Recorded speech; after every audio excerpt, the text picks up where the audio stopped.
എത്രയും ബഹുമാനപ്പെട്ട വന്ധ്യപിതാവേ, വേണ്ടപ്പെട്ട ആൾ ഇപ്പോൾ പോകുന്നതുകൊണ്ട് മുൻകൂട്ടി എഴുതുന്നു. പിതാവേ, വരുന്ന മാസത്തിലെ എൻ്റെ സകല പ്രവൃത്തികൾക്കും കീഴ്വഴക്കത്തിൻ്റെ യോഗ്യത പ്രാപിക്കുന്നതിനു വേണ്ടി അങ്ങയുടെ സ്ലേഹായിക്കെടുത്തതും ആത്മപിതാവിനടുത്തതുമായ ആശീർവാദം താഴ്മയോടെ അപേക്ഷിക്കുന്നു. സ്നേഹ അപ്പന് തീരെ സുഖമില്ലെന്ന് കുറേ ദിവസമായിട്ട് പാവപ്പെട്ടെൻ്റെ ഹൃദയത്തിൽ തോന്നുന്നുണ്ട്. ഇപ്പോൾ വല്ല അസുഖവുമുണ്ടോ? അതോ എൻ്റെ തോന്നലുകളാണോ? ഈ വിചാരം വരുമ്പോൾ എൻ്റെ തോന്നലായിരിക്കുമെന്ന് തന്നെ കരുതുന്നു. എങ്കിലും പ്രത്യേക വിധത്തിൽ സ്നേഹ അപ്പനു വേണ്ടി അപേക്ഷിച്ചു വരുന്നു. വല്ലതുമുണ്ടെങ്കിൽ അറിയിക്കണമെന്ന് താഴ്മയോടെ അപേക്ഷിക്കുന്നു. പിതാവിന് വേഗം മരിച്ച് നമ്മുടെ സ്നേഹരക്ഷിതാവിനെയും പരിശുദ്ധ അമ്മയെയും കാണുന്നതിന് ധൃതിയാണെങ്കിൽ ഈ അയോഗ്യ മകളെ കൂടെ അപേക്ഷിച്ച് വേഗം കൊണ്ടുപോകണമേ. എന്നെ ഇവിടെ അധിക നാൾ ഇടല്ലേ എന്ന് താഴ്മയോട് അപേക്ഷിക്കുന്നു. ഞാൻ അങ്ങയുടെ മകളാണെന്ന് അവിടെയും കാണിക്കണമെന്ന് അപേക്ഷിക്കുന്നു. പിതാവിൽ നിന്നിപ്പോൾ അകലെയാണെങ്കിലും ആകാശമോക്ഷത്തിലൊരുമിച്ച് ദൈവസ്തുതി പാടി സന്തോഷിക്കാൻ വേണ്ടി അങ്ങയുടെ എരിവുള്ള ജപധ്യാനങ്ങളിലും പ്രത്യേകം ദിവ്യപൂജയിലും പ്രാർത്ഥിക്കണമെന്ന് താഴ്മയോടെ അപേക്ഷിക്കുന്നു. ദൈവതിരുമനസ്സുണ്ടെങ്കിൽ പിതാവിന് ദീർഘായുസ് ലഭിക്കുവാൻ പരിശുദ്ധ അമ്മയോടും മറ്റും എൻ്റെ അയോഗ്യ പ്രാർത്ഥനകളിൽ അപേക്ഷിച്ചു വരുന്നു.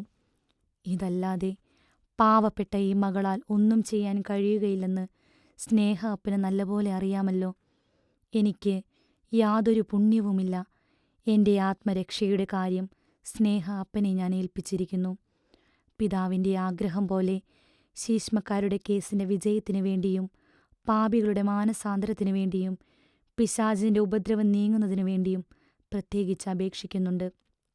പിതാവേ, ഈ ഭാഗ്യപ്പെട്ട വാർഷിക ധ്യാനം കഴിഞ്ഞതിൽ പിന്നെ എല്ലാ കാര്യത്തിലും നല്ല തീഷ്ണതയും താൽപ്പര്യവും ദൈവത്തെക്കുറിച്ച് എന്തെങ്കിലും സഹിക്കുന്നതിനുള്ള വലിയ ആഗ്രഹവും ദൈവസഹായത്താൽ എല്ലായ്പ്പോഴുമുണ്ട്. ദൈവത്തിന് ഇഷ്ടമാകുന്നുവെങ്കിൽ എന്തെങ്കിലും സഹനങ്ങളും കഷ്ടപ്പാടുകളും കിട്ടുവാൻ ഞാൻ അപേക്ഷിക്കുന്നുണ്ട്. പിതാവ് കൂടെ അപേക്ഷിച്ച് മേടിച്ചു തരണമെന്ന് താഴ്മയോടെ അപേക്ഷിക്കുന്നു.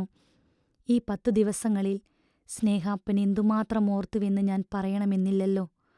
ഈ പരിശുദ്ധ ധ്യാന ദിവസങ്ങളിൽ 3 ദിവസം രാവും പകലും ഇടവിടാതെ ഓരോ തരത്തിലുള്ള അശുദ്ധ വിചാരങ്ങൾ വന്നിരുന്നു. എൻ്റെ ഈശോയെ, എന്നെ വേഗത്തിൽ സഹായിക്കണമേ. എൻ്റെ അമ്മയായ മറിയമേ, ഞാൻ നിന്റെ മകളാണെന്ന് ഇപ്പോൾ നീ കാണിക്കണമേ. എന്നിങ്ങനെയുള്ള സുഹൃത ജപങ്ങൾ എന്നോട് തന്നെ വളരെ ബലം ചെയ്തു മാത്രമേ ചൊല്ലുന്നതിന് സാധിച്ചുള്ളൂ. ഈ 3 ദിവസങ്ങളിലും രാത്രി ഉറങ്ങുന്നതിനു കൂടെ ഇവർ സമ്മതിച്ചില്ല. ഒരിക്കൽ പെട്ടെന്ന് പിതാവേ, എൻ്റെ പിതാവേ എന്ന് ഉറക്കെ നിലവിളിച്ചുപോയി. ഇതൊന്നും സാരമില്ലെങ്കിലും എൻ്റെ ഹൃദയത്തിന് വലിയ ദുഃഖ ദിവസങ്ങൾ തന്നെയായിരുന്നു. അവസാനം അവർ എനിക്ക് വളരെയധികം അസ്വസ്ഥതയുണ്ടാക്കി. അത് ഈ വിചാരം കാരണമാകുന്നു. ഇങ്ങനെയുള്ളത് ആരോടാണ് ഇനി നീ പറയുക? നിന്റെ പിതാവ് എവിടെയാണ്? ഇപ്പോൾ നീ പോയി പറയുന്നതൊന്ന് കേൾക്കട്ടെ എന്നും മറ്റും.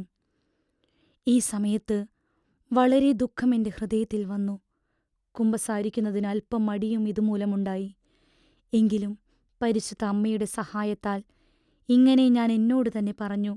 എൻ്റെ പാപങ്ങളെല്ലാം ഏതു വൈദികനോടായാലും ആത്മാർത്ഥമായി കുമ്പസാരിക്കുന്നതിനും അശുദ്ധ വിചാരം കൂടി പറഞ്ഞ് എന്നെയും നിന്നെയും നാണിപ്പിച്ച് കുമ്പസാരിക്കുന്നതിനും ഈശോയുടെയും മറിയത്തിൻ്റെയും നാമത്തിൽ ഞാൻ തീരുമാനിച്ചിരിക്കുന്നു. ഇതു മതിയോ നാണം കെട്ടവരെ എന്ന് ഞാൻ ചോദിച്ചു. പിതാവേ, പിന്നെ ഇതുവരെ ഒന്നും ഉണ്ടായിട്ടില്ല. ഞാൻ കുമ്പസാരിക്കുകയും ചെയ്തു. ഇനി പിതാവ് വരുമ്പോൾ ഒന്നുകൂടെ കുമ്പസാരിച്ച് അവരെ നാണിപ്പിക്കുന്നതിന് എനിക്ക് വലിയ ആഗ്രഹമുണ്ട്. പിതാവേ, കുമ്പസാരിക്കുന്നതിന് ആദ്യം വലിയ ഇഷ്ടക്കേടും മടിയും വന്നു. കുമ്പസാരിക്കാൻ പിതാവിനെ കിട്ടുകയില്ലെന്ന കാര്യം എൻ്റെ ഹൃദയത്തിൽ സഹിക്കാനാവാത്ത ദുഃഖവുമുണ്ടാക്കി. പിന്നെ ദൈവസഹായത്താൽ മുൻപ് പറഞ്ഞതുപോലെ എല്ലാം വേഗം ചെയ്തു. ആരീ ബുദ്ധി എനിക്ക് ഉപദേശിച്ചു തന്നു? എൻ്റെ അമ്മ തന്നെയാണ് ഈ ധൈര്യമുള്ള മനസ്സ് എനിക്ക് തന്നത്. ഞാൻ വളരെ അസ്വസ്ഥയായിരുന്നെങ്കിലും എല്ലാം വേഗം തീർന്നു. പിതാവേ, ഈ പ്രലോഭനങ്ങളെല്ലാം ബോധത്തിൽ മാത്രമേ ഉണ്ടായിരുന്നുള്ളൂ. ആരെയും ഞാൻ കണ്ടില്ല. പിതാവേ, എല്ലാവരും ദൈവത്തോടൊന്നിച്ച് നിത്യസത്യത്തിന്മേൽ ധ്യാനിക്കുന്നു. എല്ലാവരും ഏറെ ദൈവിക പുണ്യത്തിൽ കൈക്കൊള്ളുന്ന നേരത്ത് ഞാൻ ഈ യുദ്ധത്തിൽ ജയിച്ചിരുന്നു. ദൈവസഹായത്താൽ ഒന്നിനും ഞാൻ സമ്മതിച്ചിട്ടില്ല എന്ന ഉറപ്പെനിക്കുണ്ട്. എനിക്ക് വേണ്ടി അപേക്ഷിക്കാൻ മറക്കല്ലേ. വാർഷിക ധ്യാനത്തിന്റെ പ്രതിജ്ഞ, സഭയുടെ ന്യായപ്രമാണവും തലവന്മാരുടെ കൽപ്പനകളും ശ്രദ്ധയോടെ പാലിക്കുക. ഇത് സൂക്ഷ്മമായി നിറവേറ്റുവാൻ വേണ്ടി അങ്ങയുടെ ദിവ്യപൂജയിൽ പ്രാർത്ഥിക്കണമെന്ന് താഴ്മയോടെ അപേക്ഷിക്കുന്നു.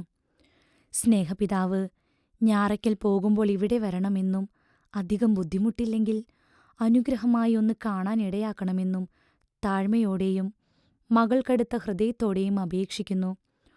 ഓഫീസ് ചാലക്കുടിയിലായതുകൊണ്ട് പിതാവിന് അധികം വിഷമമുണ്ടാകുമോ എന്നെനിക്ക് വ്യസനമുണ്ട്. പിതാവ് വരുമെങ്കിൽ ഈ മറുപടിയിൽ വിവരം അറിയിക്കണമെന്ന് അപേക്ഷിക്കുന്നു. പിതാവേ, ബഹുമാന സുപ്രിയോരത്തി അമ്മയെ സഹായിക്കാനും രോഗികളെ നോക്കാനും എന്നെ ഏൽപ്പിച്ചിട്ടുണ്ട്. അതിനാൽ രാത്രി പലപ്പോഴും മിണ്ടുന്നതിന് ഇടയാകുന്നുണ്ട്. ഞാൻ എന്തു ചെയ്യേണ്ടു? സ്നേഹപിതാവ് അറിയിച്ചു തരണമേ. അങ്ങയുടെ ഗുണദോഷ മറുപടിയും സ്ലീഹായ്ക്കടുത്തതും ആത്മപിതാവിനടുത്തതുമായ ആശീർവാദം താഴ്മയോടെ അപേക്ഷിക്കുന്നു എന്ന് അങ്ങയുടെ അയോഗ്യ ശുശ്രൂഷയും അകലപ്പെട്ട മകളുമായ ഈശോയുടെ തിരുഹൃദയത്തിൻ്റെ ഉപാസ്യ.